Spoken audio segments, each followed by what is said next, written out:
मैं बचपन से इतनी ज़्यादा खूबसूरत थी, या यूँ कह ले कि बदसूरत थी। जब मैं तकरीबन 17-18 साल की थी तो मेरा रिश्ता जिस खानदान से आया वह लोग बहुत ही खूबसूरत, खुशहाल और गोरे रंग वाले थे। माँ की बहुत अच्छी जान पहचान थी और बाबा भी बहुत ही नेक और शरीफ व्यक्ति जाने जाते थे। शायद इसलिए अमीर घराने से मेरा रिश्ता आया, लेकिन मैं खुश और उनके सामने बहुत कमसर्द महसूस करती थी। मुझे गुबरत और तौर परवाह नहीं थी, पर अपनी काली सावली सलोनी शक्ल देखकर मैं बहुत ही दुखी हो जाती थी। मैंने सोचा कि रंग गोरा करने वाले क्रीम इस्तेमाल करूं, पर मैं क्या जानती थी कि मेरे साथ आगे क्या होने वाला है। मेरी शादी के दिन जैसे जैसे नज़दीक आ रहे थे, मेरी परेशानियां बढ़ रही थी। मैंने अपनी सही सहेलियों से पता किया, किसी के अंगूर का शराब पीने का कहा, किसी ने क्रीम लगाने को। मेरी माँ बोली, खबरदार, तुमने एक भी चीज़ अपने चेहरे पर लगाई, अपना रंग खराब किया तो मुझसे बुरा कोई नहीं होगा। शादी से पहले लड़कियों को हल्दी लगाई जाती है और हल्दी से ही अलग रंग रूप आता है। तुम 15 दिन तक किसी मर्द के सामने नहीं जाओगी, खुद ही तुम्हारा चेहरा भगवान खूबसूरत कर देगा। माँ की बातों से मुझे कुछ हौसला हुआ, पर मैं जानती थी कि मेरा रंग गोरा नहीं होने वाला है, तो सच में करके मैं बैठ गई। अब माँ ने मुझे समझाया कि अगर तुम्हारे पति को तुम पसंद ना होती तो तुम्हारा रिश्ता जिद करके नहीं मांगते। मैंने कहा, यह बात नहीं है, वह सब लोग खानदानी गोरे हैं, उनको गोरे रंग देखकर मैं तकलीफ नहीं है। उनको तुम्हारी सावली सलोनी शक्ल अच्छी लगी, यह भी देखो कि उनका नक्शा कितना तीखा है, वह तो भगवान माफ करे जैसा गूंदा हुआ आटा हो। माँ उनकी शक्ल सूरत के बारे में इस तरह कहती, मैं उनके हंस पड़ी। मैं जानती थी कि ऐसा कुछ नहीं है, माँ सिर्फ मुझे तसल्ली देने के लिए ऐसा कहती है। बहरहाल माँ तो माँ होती है। वह मेरी शादी की तैयारियां में लगी हुई थी। ठीक 2 हफ्ते के बाद ही मेरी बारात हमारे घर की दहलीज पर खड़ी थी। अब मुझे विदा होकर दूसरे घर जाना था। मुझे बहुत डर लग रहा था कि सब लोग कहीं मेरा मजाक न उड़ाएं, पर मैंने खुद को मेकअप की खूबसूरती में छुपा रखा था। जैसे ही मैं ससुराल पहुंची तो मेरी ननद और सास ने मुझे बहुत प्यार किया। मैं भी उनकी यह मोहब्बत देखकर बहुत खुश थी, पर माया ने मुझे बताया था कि कभी सास नहीं, माँ नहीं होती, कोई ननद कभी बहन नहीं होती। ध्यान से कहीं मैंने सोच रखा था कि पहले ही दिन अपने पति को दामन में भर लूंगी, उसके बाद अपनी सास और ननद को ऑर्डर चलाऊंगी, फिर वह चाहे कुछ भी करे। मेरा पति मुझसे एक बार करीब हो जाए तो ननदों को और सास की हिम्मत नहीं होगी इस बार मुझे कुछ भी करने के ऑर्डर दे सके। मैं खुशी खुशी जानती थी कि ऐसा ही होगा, लेकिन जैसे ही मैं अपने कमरे में पहुंची, सास और नंदों ने मुझे घेर लिया। मेरी सास मेरे हाथ टटोल टटोल कर बोली, अरे तू तो बहुत ही कमजोर है, तो फिर तेरी औलाद कैसे होगी। यह सुनते ही मेरी सारी ननद हंस पड़ी। मुझे अपनी सास की यह बात बहुत बुरी लगी। फिर मैंने देखा कि वह तो बहुत बूढ़ी लग रही थी। उनकी उम्र तकरीबन 65 साल के करीब होगी। यह देखकर मुझे सुकून हुआ कि इस उम्र में इंसान ऐसा ही बातें करता रहता है कि दूसरे हंसने लगे कि यह उनका अंदाज ही ऐसा था। लेकिन यहीं पर बात खत्म नहीं। मेरी सास वहां बैठकर मुझे मशवरे देने लगी। उनका अंदाज अजीब सा था, जैसे वह कोई डॉक्टर हो और मैं कोई मरीज हूँ। मुझे कहने लगी कि बेटी, हम लोग सेहत और के मामले में बहुत ही किस्मत समझौता नहीं करते हैं। तुम्हारे यहाँ बेहतरीन खाने पीने को मिलेगा, उसके अलावा भी तुम जो ख्वाहिश करोगी पूरी होगी, पर तुम्हें भी हमारा ख्याल रखना होगा। मैंने सास की तरफ देखा तो बोली, अरे बेटी, काम करने के लिए तो यह मेरी बेटियां हैं, 2 काम वाली भी मौजूद है। मुझे तुमसे काम नहीं करवाना, बल्कि मुझे अपनी नस्ल चलानी है। अपनी सास की बातें मुझे बहुत ही बुरी लग रही थी। मैं एक रात की दुल्हन थी और मेरी सास मुझसे ऐसी बातें कर रही थी जैसे मेरी शादी 10-12 साल पहले हुई हो, मुझे औलाद ना हो रही हो, इसलिए वह मुझे मशवरे दे रही हो। यह बात सही थी कि मैंने शादी से पहले अपना वजन कम करने के लिए बहुत ही मेहनत की। फास्ट फूड खाना बिल्कुल छोड़ दिया, सिर्फ सब्जियां का गुजारा कर रही थी, क्योंकि माँ की सहेली कहती थी कि आजकल दुबली पतली लड़कियों का रिवाज है, मोटी लड़की किसी काम की नहीं होती, न ही उन्हें कोई पसंद करता। इस बीच मेरे बाल भी गिरने लगे थे, पर फिर भी मैंने हिम्मत नहीं हारी, खुद को पतला करके ही छोड़ा। पर मेरी सास मुझे कमजोर कह रही थी। मेरे इतने दिनों की मेहनत जैसे बर्बाद ही हो गई थी। मैंने सोचा कोई बात नहीं, मेरे पति आएगा तो जरूर मेरी तारीफ करेगा। ऐसा ही हुआ। जब मेरी ननद मेरे कमरे से चली गई, मेरा पति मेरे कमरे में आया। मेरे पति का नाम दीपक था। वह एक पढ़ा लिखा आदमी था। मेरे सामने बैठा तो कहने लगा, बहुत खूबसूरत लग रही हो तुम, मैं तुम्हारे लिए मुंह दिखाई का तोहफा लाया हूँ। अभी मैं और दीपक बातें कर ही रहे थे कि कमरे के दरवाजे की कुंडी बजी। मैंने दरवाजे की तरफ देखा तो मेरा पति मुस्कुराने लगा, बोला माँ होगी, मैं देखता हूँ, यह कहता है। मेरे पति ने दरवाजा खोला। वाकई सामने सास ही खड़ी थी। उनके हाथ में एक ट्रे थी। मैं यह देखकर समझ गई थी कि वह मुझे दूध देने के लिए आई है, पर मैंने देखा कि उस दूध के गिलास के साथ एक छोटा सा कप भी रखा था, उसमें जैतून का तेल था। मैंने अपनी सास की तरफ देखा। वह मेरे पास आकर बोली, बेटी यह तुमने पीना है, इस तेल को पीने से तुम्हारी कमजोरी दूर हो जाएगी। मैंने अपनी सास की तरफ उलझन भरी निगाहों से देखा। मेरे पति मुझे घूरने लगे। शायद उसे मेरी निगाहें यह अंदाज पसंद नहीं आया था। मैं खामोश हो गई। मैंने कहा, ठीक है, जैसा आप कहेंगे मैं वैसा ही करूँगी, यह मैं पी लूँगी। मेरी सास ने मेरा माथा चूमा और कमरे से बाहर चलेगी। मेरी सास के जाने के बाद मेरे पति ने मेरी तरफ देखा और कहने लगा, यह दूध तुम्हें पीना ही होगा, माँ सही कहती है, तुम वाकई में बहुत कमजोर लगती हो। यह कहकर मेरे पति ने मेरा हाथ को अपने हाथ में लिया और फिर बोले, ओहो तुम तो बिल्कुल ही नाजुक और मरियल सी लगती हो, तुम्हें तो बहुत ही मेहनत की जरूरत है। मैं अपने पति की बात सुनकर हैरान होगी, जिसके लिए मैंने अंडा पराठा खाना छोड़ा। मैंने इतनी मेहनत की, वही मुझे कमजोर कह रहा है, यानी यह मुझे फिर से अपना वजन बढ़ाना था। यह सोचकर मुझे गुस्सा आने लगा, पर मैंने अपने गुस्से का इंतजार अपने चेहरे पर नहीं किया। मीठी जुबान से बोली।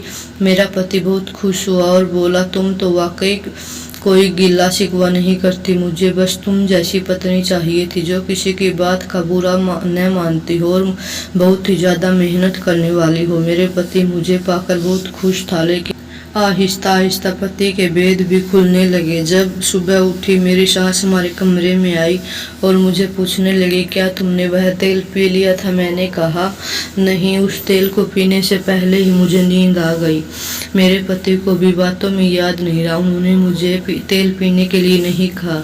तब मेरी सास ने एक अजीब काम किया। मैं बोली कि तुम किचन में आओ, मैं तुम्हें देख लेती हूँ। फिर मेरा पति अपने कमरे में बैठ रहा था। मेरी सास मुझे लेकर किचन में गई, मुझे बैठा कर कहने लगी, देखो बेटी, मैं तुम्हारी माँ नहीं हूँ, सास हूँ। तुम्हें तो मेरी बातों का ख्याल रखना होगा, तो रखना ही पड़ेगा। एक तो तुम्हें मेरे हर आदेश का पालन करना पड़ेगा, जो तुम्हें मैं कहूँगी तुम्हें को करना पड़ेगा, और आगे पीछे की कोई बात मुझे पसंद नहीं है। दूसरी बात यह है कि तुम अपने पति को मेरे बारे में कुछ नहीं बताओगी, जो भी होगा तुम उसे अपने पास तक ही रखोगी। मैं अपनी सास की बातें समझ गई थी। यकीनन वह अपने बेटे को कुछ बताए बगैर ही मेरे साथ कुछ करने वाली थी। मैं चुप हो गई, अपनी सास के सामने हाँ भर दी और सोचने लगी कि बाद में जाकर पति को सारी हरकत बता दूंगी। फिर ऐसा ही हुआ। मेरी सास ने मुझे तरफ तरफ की बातें बताई। कहने लगी, बेटी असल में बात यह है, हमारे एक बेटा था, उसके बाद हमारी बेटियां ही होती थी। हमने बहुत कोशिश की कि हमारा कोई और भी बेटा पैदा हो, पर दीपक अकेला भाई रह गया। इसी वजह से उस वक्त से लेकर आज तक यही सोचती आई हूँ कि मेरे घर में पोते की लाइन लग जाए। मैं अपने बच्चों से प्यार तो करती हूँ, पर तुम जो जानती हो कि मर्द का सहारा कितना जरूरी होता है, तुम्हें बेटा ही पैदा करना होगा। मैं अपनी सास की बातें सुनकर हैरान हो गई, उन्हें देखने लगी। माँ, यह कैसे हो सकता है? मैं एक इंसान हूँ। यह जो आप बातें कह रही है, यह सब तो ऊपर वाले के हाथ में। किसी के घर बेटा होता है, किसी के घर बेटी। हम इसे कुछ नहीं कर सकते, तो ऊपर वाला चाहता है वही होगा। मेरी सास मेरी बातें सुनकर बोली, अरे पगली, यह बात तो है, पर बेटा पैदा करने के लिए भी कुछ कायदे कानून देखने पड़ते हैं। वह खुफिया बातें दो, मैं तुम्हें बता दूंगी, पर फिलहाल तुम रोज मेरी बात मान लिया करो। मेरी सास बड़े रात से कहने लगी, जैसे घर में किसी को ना सुनाना चाह रही हो। मुझे बहुत हैरत हुई, इसमें राज की क्या बात है? बच्चे तो सभी को चाहिए होते हैं और बेटा किसी को नहीं चाहिए होता। पर शायद यह ससुर की बुरी लगती थी। उनके पति बाबूराम घर में कम आते थे। मेरे ससुर जी अक्सर अपनी किताबों और कहानियों में बिजी होते थे, जबकि उनकी पत्नी हर वक्त अपने बच्चों को डांटती रहती। बस इसी कारण से घर बातें होती। मैंने अपनी सास से वादा किया कि मैं किसी को नहीं बताऊंगी, और जाहिर है यह बातें ऐसी थी कि किसी को बताने लायक नहीं थी। पर मैंने यह जरूर सोचा कि अपने पति के सामने उसकी माँ की शिकायत जरूर करूंगी, क्योंकि मेरा मकसद सिर्फ अपनी माँ को चुगली लगाना, अपने पति के करीब होना था, ताकि वह मुझे मासूम समझे और हर वक्त मेरी तारीफ करे। इन बातों से खुश होती थी, पर माँ ने मुझे सिखाया था कि मगर जब वहाँ से निकलो तो रोती हुई पति के कमरे में गई। मुझे देखकर वह परेशान हो गए, बोले कि तुम रो क्यों रही हो? मैंने कहा, आपकी माँ ने बात ही ऐसी की है। वह पूछने लगे कि क्या बात की है ऐसी? कहा, वह कहती है कि अगर तुमने बेटा पैदा नहीं किया तो तुम्हें अपने बेटे से तलाक दिला दूंगी। दीपक भी एक ही भाई काम का नहीं होता, मुझे कम से कम 2-3 बेटे चाहिए। मेरा पति यह बात सुनकर परेशान हो गया, कहने लगा, वाकई माँ ने ऐसा कहा है? मैंने कहा, हाँ बिल्कुल, आपकी माँ ने ऐसा ही कहा है, इसलिए ही तो मुझे रोना आया। किसी के आंसू झूठे थोड़ी ना होते हैं। मैंने मगरमच्छ के आंसू बहाते हुए यह बात मेरे पति की तरफ की बातें कहने लगी। बोला, तुम बिल्कुल फिक्र ना करो, मैं ऐसा कुछ नहीं होने दूंगा। मैं सुकून से बैठ गई, चेहरे पर मुस्कुराहट थी। जानती थी कि बाकी का काम खुद हो जाएगा। पर शाम को जब पति वॉशरूम में गए तो मेरी सास कमरे के अंदर आई, कहने लगी, प्यारी बेटी, मैं तुम्हारे लिए जैतून का तेल लाई हूँ, चलो तुम जल्दी से इसे पी लो, इससे तुम्हारी सेहत अच्छी रहेगी और तुम बेटा पैदा करोगी। फिलहाल तुम्हारे जिस्म में जो चर्बी महसूस ही नहीं है हो रही है, तुम जितनी भी कोशिश कर लो, बच्चा पैदा उसी वक्त कर पाओगी जब तुम्हारे जिस्म में चर्बी। मैं अपनी सास की बातें सुन रही थी। मैंने कहा, आप अपने बेटे को क्यों नहीं पिलाती? कहने लगी, मेरा बेटा बिल्कुल सेहतमंद है, उसे ऐसा कोई मसला नहीं है, मसला तुम में है। अगर औलाद पैदा ना हुई तो हम क्या करेंगे? शादी का मकसद ही औलाद पैदा करना होता है। मैंने अपनी सास से कहा, आप यह प्याला रखकर चले जाएं, मैं पी लूंगी। मैंने सोच लिया था कि मैं अपनी सास की एक भी बात नहीं मानूंगी। मैंने देखा कि वह तेल बहुत कड़वा था, उससे अजीब सी बदबू भी आ रही थी। इतने में मेरे पति वॉशरूम से बाहर निकला और बोला, माँ क्या कह रही थी? मैंने कहा, आपकी माँ मुझे जैतून का तेल पिलाने के लिए आई थी। मेरे पति ने कहा, वैसे मैं तुम्हारी माँ की एक बात बताऊं, यह सच है कि माँ कभी किसी को सेहतमंद की कोई मकसद नहीं देती। माँ का पास दूर दूर से गांव की औरतें आती हैं, वह उनके पास बैठती हैं, उनसे हर तरह की बातें पूछते हैं। माँ की बताई हुई दवाइयों से अक्सर औरतें ठीक भी होती हैं। कभी किसी औरत ने कोई शिकायत नहीं की कि पति के बात सुनकर मुझे लगा कि अभी माँ के बारे में दिल में बहुत कुछ अरमान रखते हैं। मैंने ठान लिया कि अब मैं ऐसा नहीं होने दूंगी। आज से अपनी सास की ऐसी शिकायतें लगाऊंगी कि मेरा पति दोबारा उनकी बातें मानने को नहीं कहेगा। इसलिए मैंने अपने पति के सामने उनका मान रखने की खातिर जैतून की आधी प्याली तेल की पी ली, पर मुझे बहुत अजीब सा महसूस हो रहा था। मैंने सिर्फ अपने पति की खुशी की खातिर ऐसा किया। पर जब मैं सुबह उठी तो मेरी तबीयत बहुत खराब लग रही थी। मैं फौरन टॉयलेट में गई तो मेरा पेट बिल्कुल साफ हो गया। मुझे ऐसा दस्त आए कि मैं परेशान हो गई। मुझे लगा कि यह मेरी सास की कोई साजिश होगी। मैं फौरन अपनी सास के पास गई, उनका चेहरा चमक रहा था। बोली कि क्या तुम्हें कुछ हुआ? क्या तुम्हारा पेट साफ हो गया? मैंने अपनी सास की तरफ गुस्से की ओर हंसी कर देखा। अरे बेटी, जैतून का तेल इतना जादुई, अरंड का तेल ही ऐसा ही होता है। अगर तुम्हें की तरफ से तकलीफ थी तो मैं तुम्हें अरंड का तेल देती, पर अच्छा हुआ कि तुमने जैतून का तेल पी लिया। मुझे भी उसका नया फायदा मालूम हो गया। अपनी सास की यह बातें जहर लगी। मैंने कहा, आप क्या मुझे जान से मारना चाहती हैं? मुझे तो लगता है कि मुझे हैजा हो गया है, अब मुझे डॉक्टर के पास जाना पड़ेगा। मेरी सास कानों में हाथ लगाने लगी। ना बेटी ना, आज तक मेरे किसी भी इलाज से किसी औरत को कोई तकलीफ नहीं हुई, सबको फायदा हुआ है। तुम बस मेरी बातों को मानो, देखो कि तुम बहुत खूबसूरत बन जाओगी। मुझे सास की बातें समझ नहीं आई, इसलिए मैं अपने कमरे में चली गई। मैंने अपने पति को यह बात नहीं बताई थी। फिर खामखा वह अपनी माँ से किस्से पढ़ने लग जाते।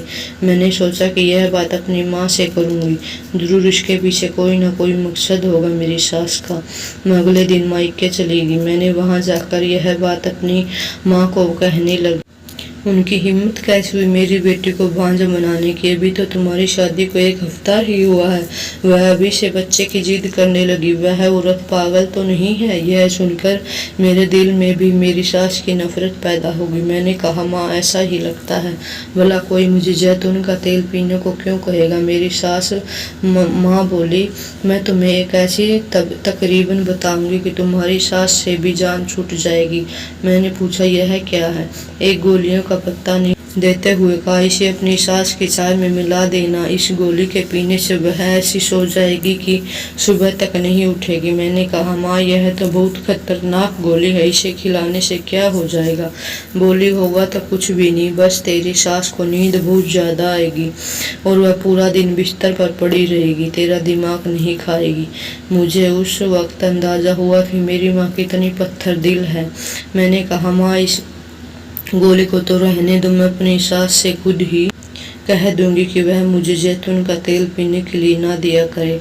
पर माँ ने मेरी बात न सुनी, बोली कि यह पास रखो, इसकी तुम्हें जरूरत पड़ेगी। मैंने माँ की बातों में आकर वह गोली का पत्ता अपने पास रख लिया। मेरे दिल को यह कहता है कि मैं जाकर अपनी सास को यह गोलियां जरूर दूंगी, पर जब मुझे लगा कि पूरा दिन तंग करने की कोई नौबत नहीं आती, बस शाम को ही जैतून का तेल लेकर मेरे पास आती है, बस यही बात मुझे पसंद नहीं। मैं सोचा शाम की चाय में अपनी सास को गोली मिलाकर दे दूं और पीकर वह बेहोश हो जाएगी, पर फिर ऐसा ही हुआ। मैंने सोचा भी नहीं था। मैंने अपनी सास की चाय के प्याले में यह गोली मिलाकर दी। फिर मैं वापस अपने कमरे में आई। मैंने सोचा कि मुझे ऐसा ही करना चाहिए था। फिर सोचा कि अच्छा ही है, अभी तक वह तो सो गई होगी। यह सोचकर मैं खुश हो गई। मैंने सोचा आज हम बाहर खाना खाकर जरूर आऊंगी और कुछ न कुछ खाकर आऊंगी। मैं और मेरे पति दरवाजे तक पहुंचे ही थे कि तभी मेरी नज़र अपने सास पर पड़ी। वह दरवाजे पे खड़ी थी, मुस्कुरा रही थी। उन्हें देखकर मुझे हैरानी हुई। ये क्या बात हुई? मेरे पति ने पूछा। बोलो, मैं इसलिए खड़ी हूँ, तुम्हें तुम्हारी पत्नी से कोई बात करनी है। यह कहकर मेरी सास मुझे किचन में ले गई। मेरा पति बाहर इंतजार कर रहा था। तब मेरी सास ने मुझे जिंदगी का सबसे कड़वा सच बताया। मुझे ऐसी बातें बताई कि जिसे मेरी जिंदगी भर के लिए बदल दिया। तब मेरी सास ने कहा, देखो बहू, मैं अपने बेटे की आदतों से अच्छी तरह वाकिफ हूँ और तुम अपनी माँ की बातों से ना आया करो। वह मेरी रिश्तेदार है, मैं उसे शादी से पहले ही जानती हूँ। तुम्हारी माँ बहुत ही मक्कार और नफरत करने वाली औरत है, पर मेरे बाप ने मुझे ऐसा नहीं सिखाया है। मैं जानती हूँ कि तुम्हें यह बात बुरी लगेगी, पर तुम्हें ऐसा करना ही नहीं पड़ेगा। तुम्हारी माँ तुम्हारे साथ बहुत बुरा कर रही है। अगर तुम बाज नहीं आई तो सचमुच तुम्हारे और मेरे बीच एक जंग शुरू हो जाएगी। मैंने तुम्हें भी चाय की प्याले में गोली मिलाते देख लिया था। भगवान जाने गोली जहर की थी या किसी और चीज की। अगर बात मैं अपने बेटे को बता दूं तो वह तुम्हें हमेशा के लिए अपनी जिंदगी में खुश नहीं रख पाएगा, पर मैं ऐसी औरत नहीं हूँ पति और पत्नी के बीच लड़ाई झगड़े करवा दूं। रही बात तेल की, तो मैं तुम्हें तेल इसलिए देती हूँ, लगता है तुम्हें इस बात पर दिल पर ले लिया। तुम जानती नहीं हो, शायद तुम्हारी सास एक आम औरत नहीं है बल्कि एक डॉक्टर है, और मैंने अपनी डॉक्टरी में बहुत कुछ सीखा है। तजुर्बे से, पढ़ाई से भी जानती हूँ। मैंने डॉक्टरों की छोड़ी इसलिए जड़ी बूटियों के बारे में पढ़ना शुरू कर दिया था। मैंने ना सिर्फ बूटियों के बारे में पढ़ा बल्कि दुनिया की लगभग सभी बीमारियों के लिए उन्हें अपने हाथ से आजमाया भी है। जैतून के 2 चम्मच तुम्हें इसलिए देती हूँ ताकि तुमने जो अपना वजन कम किया है, अपने जिस्म की चर्बी खत्म कर ली है, वह बराबर हो जाए और जब तक तुम्हारे बच्चा पैदा करने का वक्त आए, जब तक तुम एक काबिल हो जाओ। वरना अगर बच्चा पैदा भी हो जाता है तो तुम अपने बच्चे को दूध पिलाने के काबिल ना रहती, ना ही अगला बच्चा पैदा कर सकती और ना ही तुम्हें बच्चा पैदा करने और ज़्यादा तकलीफ गुजरना पड़ता। अगर तुम्हें शक है मैंने तुम्हें कोई गलत बात कही है तो तुम जाकर किसी भी डॉक्टर से पूछ सकते हो। नए जमाने का साइंस भी इस बात से मान चुका है कि फिर भी अगर तुम मुझ पर यकीन नहीं करती हो तो अलग बात है। मैं अपनी सास की बातें सुनकर हैरान रह गई क्योंकि उन्होंने सही बात कही थी। मैंने अपना सर झुका लिया और अपने पति को इस बारे में कुछ नहीं बताया, ना ही मेरी सास ने। मेरे पति के कान भरे। उनकी इस आदत से मैं अंदाजा लगा चुकी थी कि मेरी सास वाकई खोटी है, जबकि मेरी सास एक बहुत पढ़ी लिखी और अच्छी औरत है। अगली बार मैंने उनको नीचा दिखाने या झूठी शिकायत लगाने की कोशिश भी नहीं की।